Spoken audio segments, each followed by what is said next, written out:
Alrighty, I'm going to keep the speaker off so I don't overdo these guys, but let me know if you can't hear me. I do have a pretty loud voice, I think. But this is Scarlet, and we have Rhett, who's also in the cabin. Hi, buddy. Welcome. So Rhett and Scarlet here are the male and female red foxes. So males, you can actually call them a dog or a Todd. They do have different names technically. And the females, you can call vixens. They do have babies, usually once a year in the springtime, and they're called kits with a T. So we have kids, we have kits. Now, red foxes like these two are found all over the globe except one spot, and that is Antarctica. It's way too cold, not enough food resources there, so they can adapt almost anywhere else. And fun fact, they are actually an invasive species in Australia.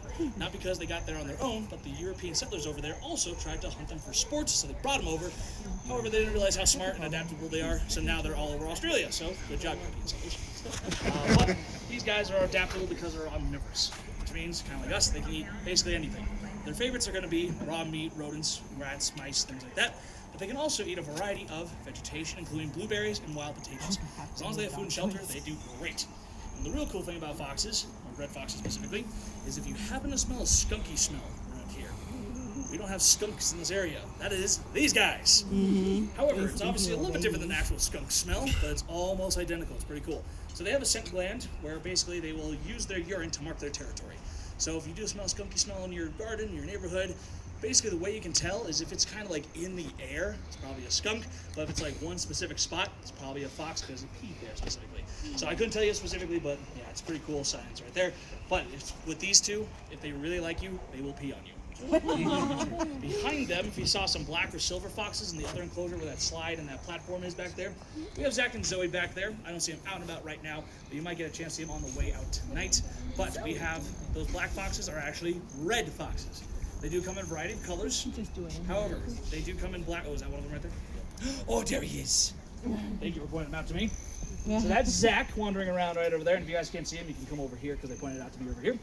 But Zach is a male red fox. He's just what we call melanistic red fox. So melanin can be a form of a pigment of the skin, hair, eye color. So it gives us basically the color of our whole being. However, that color is the rarest color for them to have. It's only about 10% of the population, so it's very rare to see. Unfortunately, Zach and Zoe, the two foxes back there, were rescues. One from a fur farm, one from the pet trade. So Zach specifically, you're seeing right there, was someone's pet found in a drug den in a trailer park home in Utah. And as cute as he is, obviously I shouldn't have to say it, please don't get a fox as a pet, it's a bad idea. He has sharp claws, teeth still, he has the instincts of a fox, but he's unfortunately too friendly, so that means he can't go back to the wild. He loves belly rubs, butt scratches, I take him on walks on a leash. He's a great ambassador, so I can bring him out to say hi to people, but unfortunately because of how friendly he is, he would never do well in the wild. Plus, the other thing that keeps him here is we are more capable for special needs animals. He is going blind, so unfortunately he really can't see very well. His nose still works like a charm. He can smell anything, but he cannot see fully. So if you see him walking around, he kind of bumps into things, but he does navigate pretty well so far. And Zoe, his companion there, again, somewhere around there, she was a rescue from a fur farm. So she was going to be used for her coat at 7 months old. A lot of times they're euthanized, not in the most traditional way, which they use methods like injecting with chemicals like bleach, breaking the neck, and sometimes they're still alive in their skin. So the fur trade, still alive unfortunately, about 250 fur farms in the United States. The best thing you can do, obviously don't buy fur. It's not just walking out of the stores, it's telling them why you're walking out. And I know it sounds like a long shot, but we've seen so many people demand change in the United States. 300 retailers have vowed no longer to sell exotic animal fur or skins, including Dolce & Gabbana, Versace, even Gucci.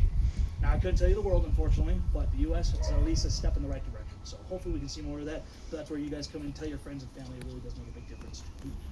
And finally, at the very top of the hill by the parking lot you guys came from, I don't know if they're going to be out right now. They are nocturnal, so again, can't promise you'll see them right now.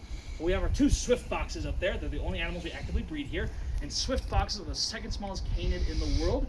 They're actually just behind the fennec fox, the one with the really big ears, but they can run up to 35 miles an hour. They're very fast, and their names are Loki and Nebula. That's why they're called swifts. But they weigh 5.5 pounds. And they're just adorable.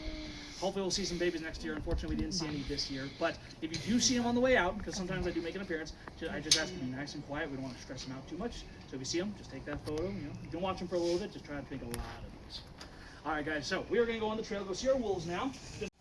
Alrighty, I'm going to keep the speaker off so I don't overdo these guys, but let me know if you can't hear me. I do have a pretty loud voice, I think. But this is Scarlet, and we have Rhett, who's also in the cabin. Hi, buddy. Welcome.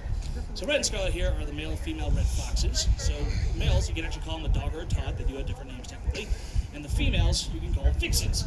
They do have babies, usually once a year in the springtime, and they're called kits with a T. So we have kids, we have kits.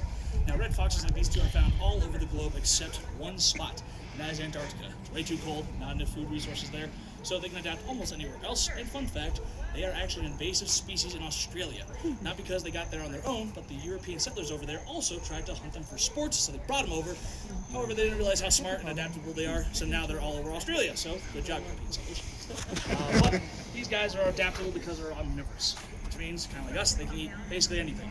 Their favorites are going to be raw meat, rodents, rats, mice, things like that. But they can also eat a variety of vegetation, including blueberries and wild potatoes. As long as they have food and shelter, they do great. And the real cool thing about foxes, or red foxes specifically, is if you happen to smell a skunky smell around here, we don't have skunks in this area. That is these guys. However, it's obviously a little bit different than the actual skunk smell, but it's almost identical. It's pretty cool. So they have a scent gland where basically they will use their urine to mark their territory. So if you do smell a skunky smell in your garden, your neighborhood, basically the way you can tell is if it's kind of like in the air, it's probably a skunk, but if it's like one specific spot, it's probably a fox because it peed there specifically. So I couldn't tell you specifically, but yeah, it's pretty cool science right there. But with these two, if they really like you, they will pee on you. Behind them, if you saw some black or silver foxes in the other enclosure where that slide and that platform is back there, we have Zach and Zoe back there. I don't see them out and about right now, but you might get a chance to see them on the way out tonight. But we have those black foxes are actually red foxes. They do come in a variety of colors. However, they do come in black. Oh, is that one of them right there? Oh, there he is. Thank you for pointing them out to me. So that's Zach wandering around right over there. And if you guys can't see him, you can come over here because they pointed out to me over here. But Zach is a male red fox. He's just what we call melanistic red fox. So melanin can be a form of a pigment of the skin, hair, eye color. So it gives us basically the color of our whole being. However, that color is the rarest color for them to have. It's only about 10% of the population, so it's very rare to see. Unfortunately, Zach and Zoe, the two foxes back there, were rescues. One from a fur farm, one from the pet trade. So Zach, specifically, you're seeing right there, was someone's pet found in a drug den in a trailer park home in Utah. And as cute as he is, obviously I shouldn't have to say it, please don't get a fox as a pet. It's a bad idea. He has sharp claws, teeth still. He has the instincts of a fox, but he's unfortunately too friendly, so that means he can't go back to the wild. He loves belly rubs, butt scratches. I take him on walks on a leash. He's a great ambassador, so I can bring him out to say hi to people, but unfortunately, because of how friendly he is, he would never do well in the wild. Plus, the other thing that keeps him here is we are more capable for special needs animals. He is going blind, so unfortunately, he really can't see very well. His nose still works like a charm. He can smell anything, but he cannot see fully. So if you see him walking around, he kind of bumps into things, but he does navigate pretty well so far. And Zoe, his companion there, again, somewhere around there, she was the rescue from a fur farm. So she was going to be used for her coat at 7 months old. A lot of times they're euthanized, not in the most traditional way, which they use methods like injecting with chemicals like bleach, breaking the neck, and sometimes they're still alive in their skin. So the fur trade is still alive, unfortunately. About 250 fur farms in the United States. The best thing you can do, obviously, don't buy fur. It's not just walking out of the stores, it's telling them why you're walking out. And I know it sounds like a long shot, but we've seen so many people demand change. In the United States, 300 retailers have vowed no longer to sell exotic animal fur or skins, including Dolce & Gabbana, Versace, even Gucci. Now, I couldn't tell you the world, unfortunately, but the U.S., it's at least a step in the right direction. So hopefully we can see more of that. So that's where you guys come and tell your friends and family. It really does make a big difference. And finally, at the very top of the hill by the parking lot you guys came from, I don't know if they're going to be out right now. They are nocturnal, so again, can't promise you'll see them right now. But we have our two swift foxes up there. They're the only animals we actively breed here. And swift foxes are the second smallest canid in the world. They are actually just behind the fennec fox, the one with the really big ears, but they can run up to 35 miles an hour. They're very fast, and their names are Loki and Nebula. That's why they're called swifts. But they weigh 5.5 pounds, and they're just adorable. Hopefully we'll see some babies next year. Unfortunately, we didn't see any this year. But if you do see them on the way out, because sometimes I do make an appearance, I just ask them to be nice and quiet. We don't want to stress them out too much. So if you see them, just take that photo. You can watch them for a little bit. Just try to think a lot of these. All right, guys. So we are going to go on the trail, go see our wolves now. It's for the birds too. So this is Kenai. Kenai is a British Columbian wolf. He just turned 12. He's not our oldest wolf, but he is just gorgeous.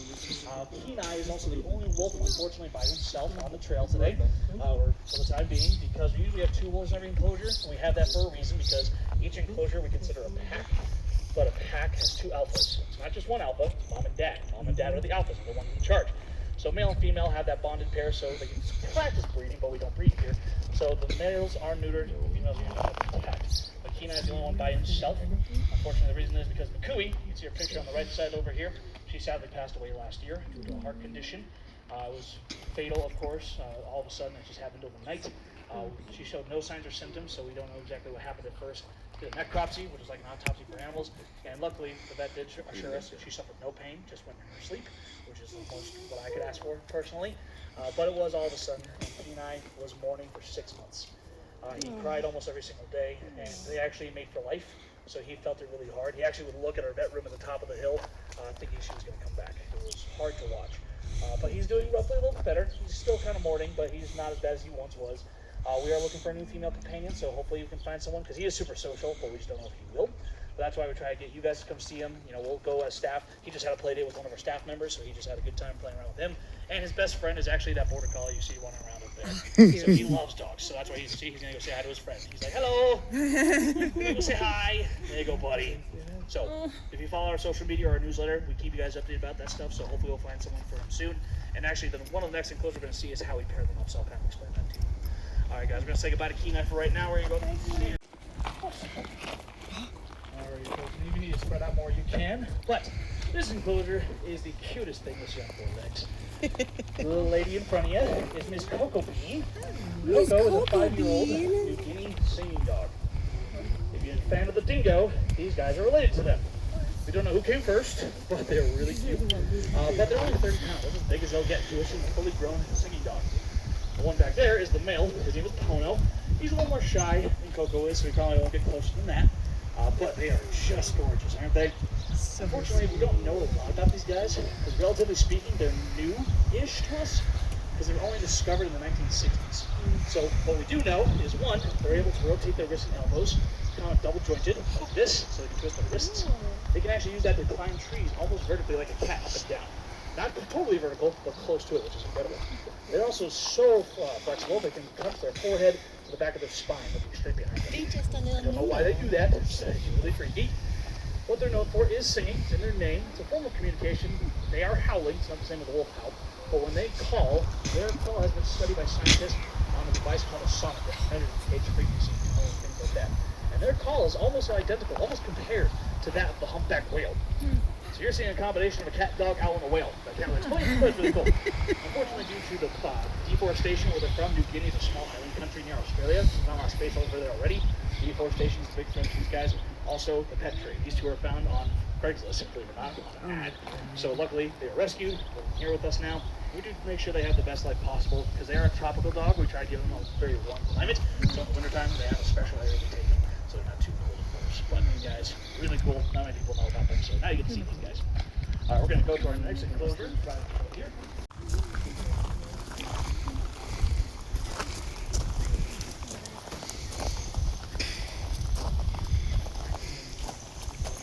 Alrighty, you guys probably recognize these two. They are coyotes, or coyotes, what you want to call them. The one on the left is Cricket, she's the female, and the one on the right is a little bit bigger, a little bit darker in color, that is the male, that's Kit. Now these guys, coyotes, are about 5 years old as well, but many of you have probably seen one, or at least one, in your lifetime. However, we actually don't know how many exist in the United States. What we do know, typically how people count them, is by how many are killed every single year. The reported number is over 500,000. And that's just reported, so there's probably so many more that are not counted for. So if we hear that number, how do we still see them all over the place? Because they are just everywhere still. Why? That's because they are one of the few animals that practice what's called compensatory rebound. Let's say you have a family of coyotes in my left hand and another in my right hand. If you have a family in my left hand, but you leave the food source, let's say they're just rabbits nearby. So those rabbits now multiply, overpopulate to make up for that imbalance without the predators, so they're just going to take up that whole area. Now this other family of coyotes on my right hand, different property, goes, ooh, no competition and more food? Awesome, more babies. So to make up for that imbalance, instead of 3 or 4 puppies, we saw one mother recently give birth to 13 puppies at once. I know, dear God, that poor mother. So why I understand if you have a problem with coyotes, whether you have small dogs, cats, chickens, whatever. Because right now in Colorado Springs, it is denning season, so they are having babies right now. So there have been some reports, I think 2 so far, that have supposedly been aggressive or attacked the dogs. And it's not exactly their fault. We're one, pulling into their areas, but also as long as they were on leash, that's the best thing you could do, take them away. But I believe those dogs were off leash, so it's kind of it's a whole complicated area. But if you want to get rid of coyotes, killing them is really not the thing to do. Instead, try scaring them. They are neophobic, which means it's a fear of new things. So they can be afraid of different things such as fireworks or so can't blow rocks. Or my favorite, get a big scary guard something. That can be a guard dog, we have Great Pyrenees, or my favorite, a donkey. Donkeys hate dogs, they really do. Ranchers actually use them as livestock protection against wolves. They've been known to kill wolves and actually play with the bodies of coyotes after they kill them. Don't know why they do that, but if I was a coyote, I'd be terrified. But if you're okay to have coyotes around, they're great for two things. One is rodent control. A single coyote can eat up to 2,000 rodents a year. They're also built for disease control. These guys can digest bubonic plague and hantavirus and Lyme disease without getting sick. So we call them the CDC or the coyotes for disease control. That's how good they are. And fun fact, someone in Pueblo last year, I believe, was infected with the plague. I don't know if they made it, unfortunately, but it is still here. So if you want to get rid of the plague, keep your coyotes around.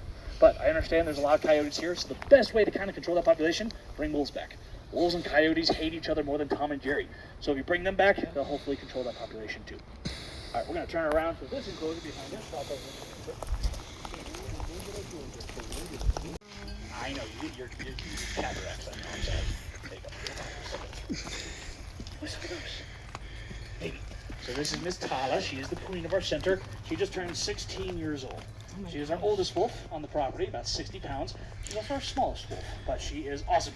She can take anybody down. Her companion, Navi, might be behind those logs. That's where he likes to hang out usually, or behind this den. He's our largest wolf, so if you can picture it, he's about 106 pounds, almost 3 feet tall. He is huge when you see him, but he's a gentle giant. These two have been together for over 10 years, and this is the enclosure we pair them up in. So this is the plan with Kenai eventually. We're going to put Kenai on one side, a female on the other. And we have this hallway behind me, goes up the middle here, and we're going to have these two gates separate them, and just kind of observe their behavior for a time. So basically think of it like dating. You want to get to know each other first, and it can range from maybe a month or two, or it could be Amrak and Luna, who we'll see in a few minutes. They took 3 days. The message of that is, kids, basically, if you want to date, that's fine. Try not to move in with someone immediately. I don't judge, but just try to get to know the person first. But this is the enclosure we do that in. It's also our flattest enclosure because she is 16 years old and she's still kicking butt and taking names. She does have arthritis, so we want to make sure she gets a little bit more comfortable on walking around still. But we do take these guys on walks. She's actually the best walk here. We do walk her on a leash and a harness, and she's just incredible. It's great enrichment, mental and physical stimulation, so we try to do it at least once a week. Good girl, Tyler Bear. So get a good look at Tala. We're going to head down this path behind me over here. Kind of towards the left side of the corner by that water tub, you can see her butt sticking out of it. And we have this one over in the trees, kind of by those aspens. You are seeing the rarest wolf in the entire world. These guys are the American red wolves. So the one on the left side, the bottom of the hill, that is Shawnee. I call her Dumbo because of her ears. But she just turned 13 years old, and she is a great mom. And not even to her biological, this is not her biological son in here. Fender is actually one she adopted, that went back to the wild. But she couldn't go back herself because she's been around humans her entire life. So this is her retirement home now. Fender was going to be a part of the breeding program. It's called SAFE, it stands for Saving Animals from Extinction. Unfortunately, due to genetic factors, we found out he was developing testicular cancer. We did have to neuter him. So as much as I hate to say it, for his health, obviously we want him around to teach people about red wolves. So that's why he's here. But she adopted him like a son, and they've been a great pair ever since. But Fender, you can see him either in the corner over there by those aspen trees, or his picture right here. You're seeing why they're almost extinct. They look just like coyotes. Maybe bigger, of course, but from a distance, I mean, it's almost identical. Unfortunately, because of that reason, poachers took advantage of that and just said, I thought it was a coyote, my bad, they get a slap on the wrist. They couldn't prove it in court, unfortunately. But now, there's no excuse. In North Carolina, they have bright orange GPS collars around their necks. And if you're a smart hunter, you know orange means don't shoot. But also, they provide compensation for teaching people how to actually hunt properly, how to track these animals. Also, to identify a wolf versus a coyote. They actually require you to identify them before you go out hunting. They also provided a grant of $25 million to build bridges over the highways called wildlife crossings so they can cross over safely. So hopefully we'll see these guys thrive and survive. But you're seeing the only true wolf found in the United States and the only other true species of wolf in the world. So technically there's only 2 species, gray wolves and red wolves. So you get to see the rarest one in the world, which is pretty exciting. All right, we're going to let these guys go and go to our... Careful! You're so fast! Alrighty, folks, I kind of fibbed. They're technically not puppies anymore. They just turned 2 years old. These are the youngest still. but they do become mature at 2 years old, so technically adults. But the gray one, oh, whatever girl that is, the gray one, his name is Jakara. This is his sister, Zara. They are brother and sister from the same litter. But we adopted them when they were 5 weeks old, where unfortunately their parents couldn't take care of them anymore. But Kui, Kenai's mate, stepped up and raised them herself. She was a great mother to these guys. But when they were about 6 months old, she kicked them out because you're getting grown-up wolves. They actually physically are done growing at 9 months old, so they get big very fast. Now, Jakara, if you see him wandering around right there like that, he unfortunately does have nerve damage. He hurt himself pretty badly when he was a puppy. We took him to every single vet across the state, everything we could do. This year alone, we took him to get an MRI, a CAT scan, blood panel, and we did a spinal tap. And I'm very grateful for the work they've done. Unfortunately, guys, the best answer I can give you is they couldn't find anything wrong with him. So the best thing they said is he's not going to get worse or better. He's not in any pain though. But he does get medication, so he gets this thing called prednisone. It's basically a steroid that helps with his joints. So he gets it twice a day again this morning. He's got to obviously need it now, so I'm going to give it to him after you guys' tour, so it helps him throughout the night and everything. So as far as we can tell, he's a very happy boy. He still likes to run around, play with his sister, but we do keep quality of life in mind. So of course, obviously I won't talk about it right now, but if that conversation comes up, we will have to discuss that. So we keep that in mind. And real quick, that handsome boy, hi. That is Krypton. He is technically now part of the tour. Kirk, you guys saw that gentleman with the purple shirt wandering around here? That's his wolf dog. He's part husky, part Malamute, and I think part shepherd. But he is about 50% wolf. He's a very sweet boy, loves kids and dogs, but he had a big day meeting people, so he's kind of burnt out right now. But he's about 5 years old, and he is just super sweet. He's a great ambassador we can use to talk about wolves and dogs. But with wolf dogs, as great as that sounds, wolf dogs are kind of hard to take care of. Not just as pets, but as companions. Like, they are great companions, but in terms of the whole pet idea, we had a staff member adopt one 7 years ago now at this point. Within 6 months that she adopted her first wolf dog, he caused about $15,000 worth of damage to her house. Found on top of the roof one day, ate a hole in the drywall of the ceiling. So with wolf dogs, obviously I can't stop you from getting one, but please, if you get one, do your research. Like any other dog, hopefully. Adopt, don't shop. We don't want people to incentivize themselves to make more of these guys. But if you cannot handle them, it is still like taking care of a wolf. Most shelters, like in Texas, if you take him to that shelter, even if he doesn't have a record of being aggressive at all, but because he has a wolf in him, that's a dangerous animal, they put him down within 24 hours. It's not fair to you, it's not fair to the animal, so again, just keep that in mind.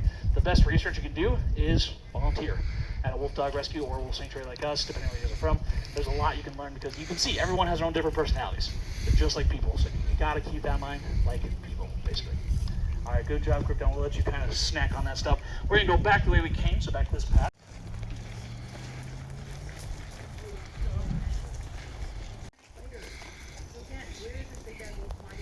Alrighty, guys. So, I'm not expecting him to actually come over.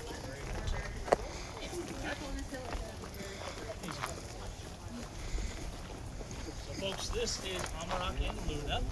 Amarak is the wolf in the enclosure. Luna is the wolf product. Talked about them already, but Amarak is special.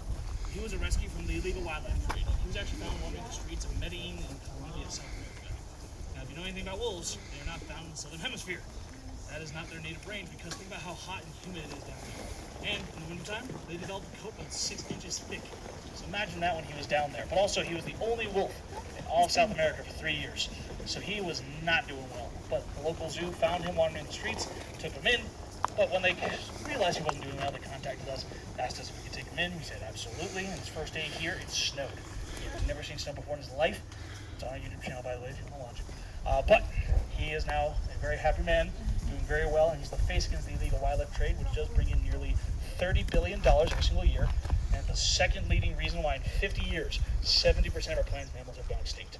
So, the message is be careful about what you buy, whether it's in the gift shops, whether it's at certain restaurants, like in certain countries they still serve shark fin soup, or in medicines like rhino horn is still being used, unfortunately. So, just ask those questions, or if you want more details, you can come find me out, like I said before. And real quick, since these guys moved on, we're going to go back to that enclosure, to the flag. They blend in really well with the trees and the ground, but that is Dakota's butt, looks like, and Diego's in the back there. So I cannot call these guys by name or give them treats because just like the red wolves, I don't know if I mentioned that, they're owned by U.S. Fish and Wildlife. The United States government owns every single individual, so they decide the breeding release.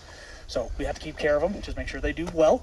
But it's actually good that they don't come down because if they went back to the wild, we don't want them to associate humans with really anything. Well, what's really funny, though, is in New Mexico, there's a county that is so afraid of them.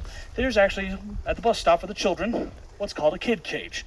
The kid cage is for your children to be placed into while they wait at the bus stop. So for you guys, if you're waiting there, it's designed to protect you from getting dragged away, eaten by wolves.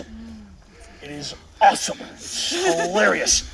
In the last 157 years now, no human has been killed by a wolf in the lower 48 states. But 13 people last year died to a falling vending machine. 24 died to champagne corks.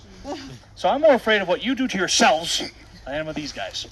The only animals I'm actually afraid of, personally, are the horse, the cat, the peacock, one of the chickens, and one of our dogs. All 5 of those guys have bitten me. I have a scar on my collarbone from the horse that you saw wandering around. He's Sundance, and he's a jerk. Love him, but he's a jerk. So basically, I'm not trying to make you guys more afraid of things. I'm just trying to make you understand there's some things you don't really need to be afraid of, right? So if you ever see a wolf in the wild, whether it's close or far away like that, take a photo. It's such a rare sight to see, but just like any other wildlife, keep it at distance and just enjoy it. Unless it's Amarak, then we can say hi. Okay, one more snack, buddies. One more snack. I know, it's almost dinner time. I'm the feeder, so he knows I have food usually. Hey, buddy. Got some chicken fillet. It's good stuff. All right, we're going to head down the trail now this way. We're going to say goodbye to these two. Thank you for coming over again.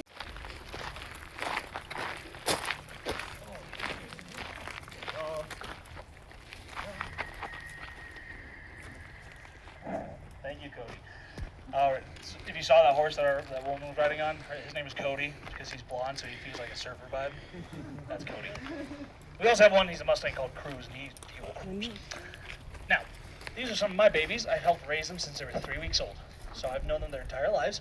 Raven is the black wolf over here, and Nanook is an Alaskan tundra wolf, and she's actually what we call a black phase wolf. I mean, she's born black, she'll get lighter in color as she ages, but they're both 3 years old, so they're still pretty young, but they are adults technically. But Nanook here loves piggyback rides. I have to give him one at least once a day. But Raven is our current ambassador, so she actually does come out of the enclosure on a leash and a harness, and she has met a group of kids from a school, 100 of them at a time, by the way, all 8 years old. And she does this to teach people about wolves, especially kids, because when you have understanding, you want to protect them more. That's the ambassador program. So if you've ever been to a zoo where they've been like a snake, bird, turtle, tortoise, whatever, things like that, that's the idea. It's not just to get a photo op with these guys, it's to get you connected with these animals. But she also loves to paint. Her favorite thing to do here, she paints with her paws. We call her Pablo Picasso because that's how good she is. And I'm not kidding. I actually do the artwork with her. Unfortunately, we usually sell it in our gift shop. I don't have any right now because they sell like hotcakes. But all the proceeds when people buy her artwork goes back to the Wolf Coexistence Fund. And she is a diva about it because when you take her artwork away when she's not done, she'll smack it out of your hand. And she's like, I gotta add more pink and glitter. It's her favorite. Hi, sweet girl. Now, Raven's in here with Nanook, an Alaskan tundra wolf, which he does have a double layer coat in wintertime. He's mostly done shedding at this point, but it can be almost 6 inches thick around his neck. He won't start shivering until almost negative 50 degrees below zero. So he's built for those cold climates. But Nanook also has a head that's about 30% larger than a domestic dog. He's very smart. And how they hunt is called marathon hunting, which means they use the pack to chase a herd of elk, for example, and they're looking for the weakest members, like a sick or injured animal. And when they fall back, that's when they'll sprint up. But they go speed about 5 miles an hour, so they're conserving energy. But when they look for their target, that's when they'll kind of hone in up to 35 miles an hour for a short distance. Unfortunately, with that big head, also has very powerful jaws, which I say unfortunately, which sounds like, oh man, that's really cool, great tool. Their jaw pressure is more powerful than African lion. Unfortunately, they are terrible hunters. They suck at actually catching things. No offense. They're actually successful, and I don't mean they're not actually terrible. I want to be clear about that. But they're actually only successful 15% of the time. Folks, that's almost 1 out of 5 hunts they actually catch anything. But don't feel too bad. Think about what they're hunting for. Bison, moose, elk, even some deer are bigger than these guys. And one good kick to the face, I mean, it's game over. So they're actually what we call obligate carnivores, which means if something's dead already, that's even better. They don't like to work that hard. I know, you guys are not lazy, energy efficient. Yes, they're smart that way. But they can go up to nearly 3 weeks without eating anything at all. So don't feel too bad. They also can eat about 20 pounds of meat at once. We don't do that here. We do feed them about 5 days a week. So we fast them twice a week so they can digest their food. But depending on the individual, these two can eat like 3.5 pounds a day. But with the older wolves, about 2 pounds, just so they don't overwork themselves. I gotta save treats for everyone else, okay? We're gonna turn our attention to our first Arctic wolf over here. Yes, so basically every wolf here is a gray wolf.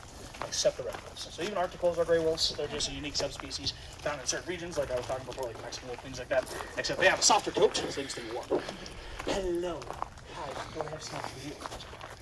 So this is Raksha, and that black wolf is Chakra. So he is 9 years old, by the way. Chakra is 8. Want to see the best catch ever? I know, she takes applause. So Chakra is 8 years old, another black-faced wolf. And again, just means she'll phase out as she gets older. But she's also one of our chattiest wolves, so in a couple minutes we're going to howl at the wolves. If we're real lucky, we'll see her go to the top of the hill. Looks like a wolf that's howling at the full moon. I'm sorry to say, wolves don't talk to the moon. That's a myth. But it's how when they stick their head up to extend the sound, we can hear them almost 6 miles away in a forested area like this, and up to 10 miles with nothing around. But it's just them communicating. It's just how they talk.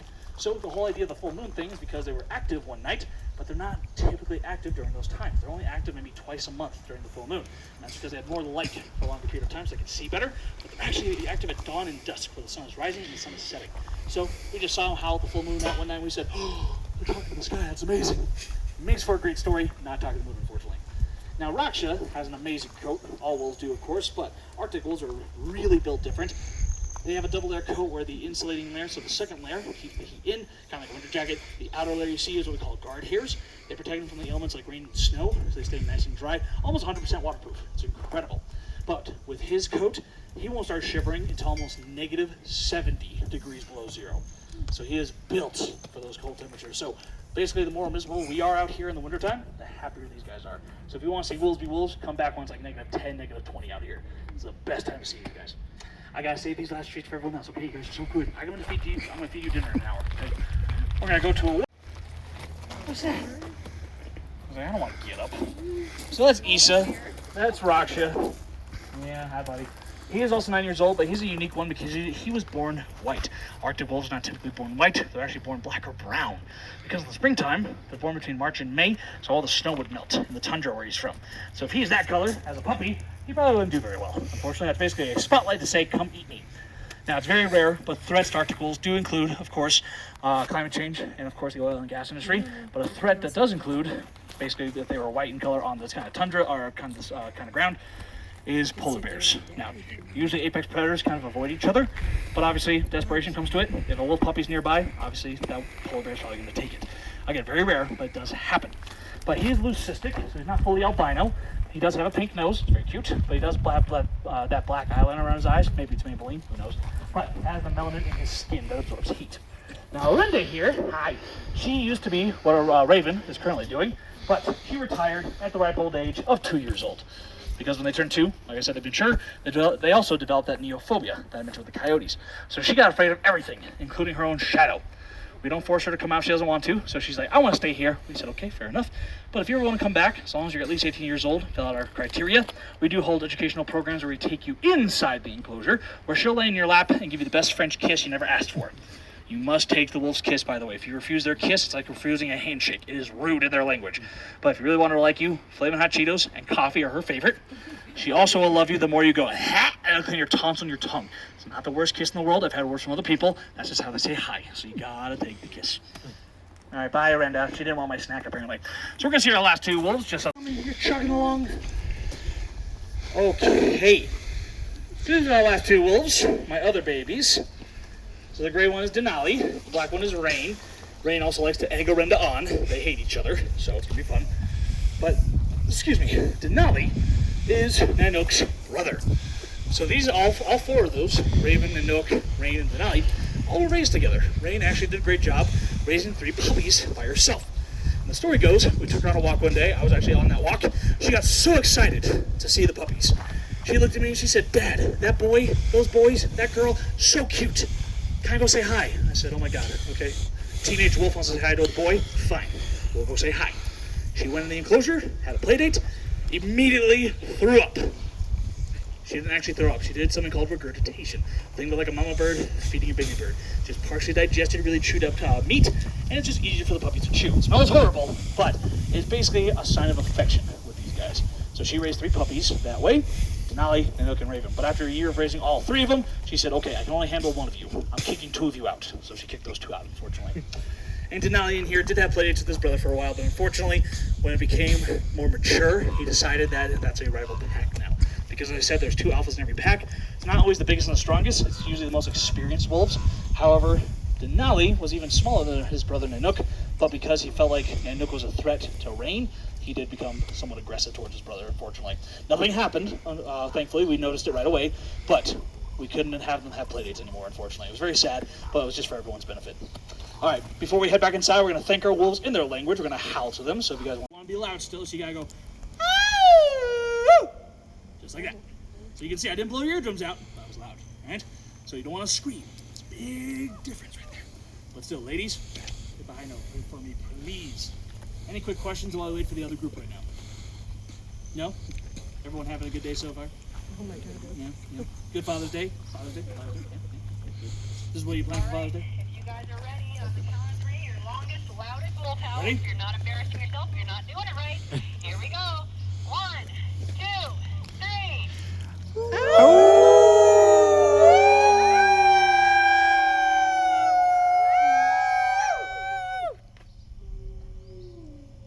I know you can do it. They're like, where's the food?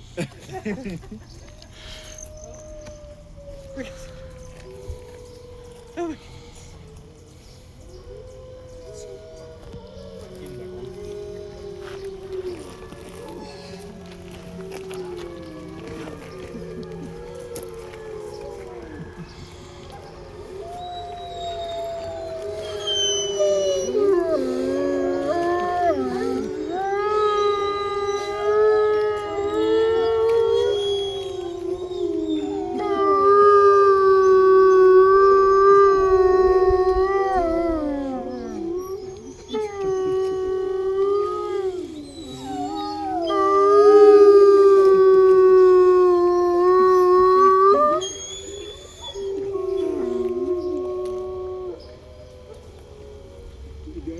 Alright, give everyone in Denali and Rain especially a round of applause. They just put on a show for you. Oh, very good. He said happy Father's Day to everybody. So, thank you all so much. It's been a great tour. Unfortunately, I got to run to